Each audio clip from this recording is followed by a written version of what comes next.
এখন আমি আমার তো মনে হয় এখানে যদি আমারে কেউ মারতে আসে। ব্যারিস্টার সুমনকে কে বা কারা চা বাগানের হুমকি দিল মোবাইল নাম্বারে। দর্শক বন্ধুরা, একটা মানুষকে প্রতিনিয়তই তার পিছে লেগে থাকা যে মানুষটা হচ্ছে ব্যারিস্টার সুমন, তার বিপক্ষে একটার পর একটা দুর্ঘটনা ঘটেই চলেছে। আবারও ব্যারিস্টার সুমনকে নতুন করে মোবাইল ফোনে মারার হুমকি দিয়েছে এবং সেই মোবাইলের হুমকির সূত্র ধরে ব্যারিস্টার সুমন এসে হাজির হয়ে গেছেন সেই চা বাগানে এবং এই মোবাইল নাম্বার যাচাইকরণ করার কাজ চলছে। যদি এই মোবাইল নাম্বার যাচাইকরণ করে ধরা পড়ে যায় কি হবে?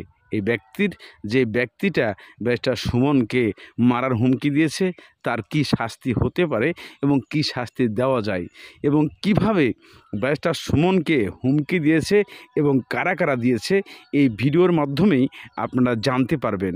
দর্শক বন্ধুরা, মূলত আপনাদেরকে কিছু অংশ আমি শোনাচ্ছি দর্শকের এবং ব্যারিস্টার সুমনের, তাহলে আপনারা বুঝতে পারবেন যে ঘটনাটা কি ঘটে। যদি আমারে কেউ মারতে আসে অন্তত কয়েক হাজার চা বাগানের মানুষ বের হয়ে যাবে তারে ধরা। এখন আমি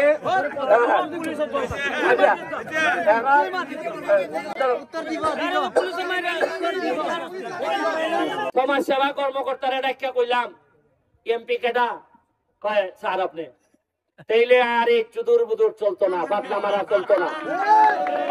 আমি সবগুলা নোট কইরা কইরা। দর্শক বন্ধুরা, ইতিমধ্যে ব্যারিস্টার সুমনের কিছু কথা আপনারা শুনেছেন এবং সেই দর্শকদের কিছু কথা শুনেছেন। এই সূত্র ধরে ব্যারিস্টার সুমনের আরও কিছু বক্তব্য এই ভিডিওর শেষে আপনারা পাবেন।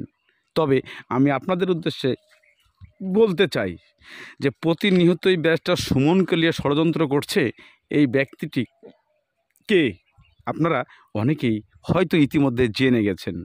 কারণ ব্যারিস্টার সুমনকে নিয়ে যে ঘটনাটা বারবার ঘটায় সে কিন্তু আর কেউ নয়, সে হচ্ছে আমাদের প্রাক্তন মন্ত্রী যে মাহবুব আলী, তারই ছত্রছায়ায় এ ধরনের দুর্ঘটনাগুলো ঘটাতে চায় এবং এই পরিকল্পনাগুলো করা হয়। কিন্তু এই পরিকল্পনাগুলো করে কখনোই সফল হন নাই, কেননা বারবারই ব্যারিস্টার সুমনের কাছে ধরা খেয়ে যান। তাই ব্যারিস্টার সুমনকে অবহেলা করে কাজ করা যাবে না, কারণ সে একজন আইনের লোক। সে কখনোই এত হালকা লাইফ নিয়ে চলে না, হালকা জীবন নিয়ে চলে না। তাই তার পিছনে অনেক লোক কাজ করে, এজন্য ধরা পড়ে যায়। চলুন শেষে ব্যারিস্টার সুমন আরও কি বলেছে একটু শুনে আসুন।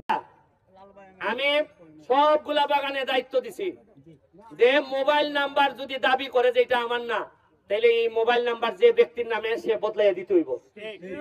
এখন সব অনেক বড় বড় নেতার মাথা। এদিকে ব্যারিস্টার সুমন মোবাইল নাম্বার নিয়ে তদন্ত শুরু করেছে। তদন্ত শুরু করা এই মোবাইলের নাম্বার যদি সঠিক হয়ে যায় তাহলে কি হতে পারে ওই ব্যক্তির, আপনারা এখানে কমেন্টের মাধ্যমে জানাবেন।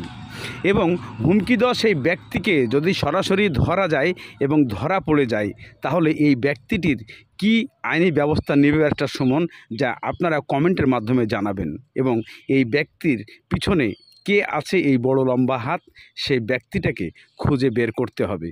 কারণ এভাবে প্রতিনিয়ত এই ব্যারিস্টার সুমনকে হুমকি দিবে আর আমরা বসে থেকে আঙ্গুল চুষবো, এটা কখনোই সম্ভব না। ব্যারিস্টার সুমন আরও বলেছেন যে তার খুব দ্রুতই ব্যবস্থা নেওয়ার জন্য আমি কাজ করছি, তবে এখানে একটু অপেক্ষা করতে হবে। যারা আমার দর্শকরা আছেন, যারা আমার জনপ্রিয়তা আছেন, তারা অবশ্যই এখানে অন্য ধরনের কোনো হামলাকারী কিছু করতে যাবেন না। আমি আইনি ব্যবস্থায় তাদেরকে আইনের প্রয়োগ করে তাদেরকে শাস্তি দেব ইনশাল্লাহ, আপনারা দোয়া করবেন। এভাবেই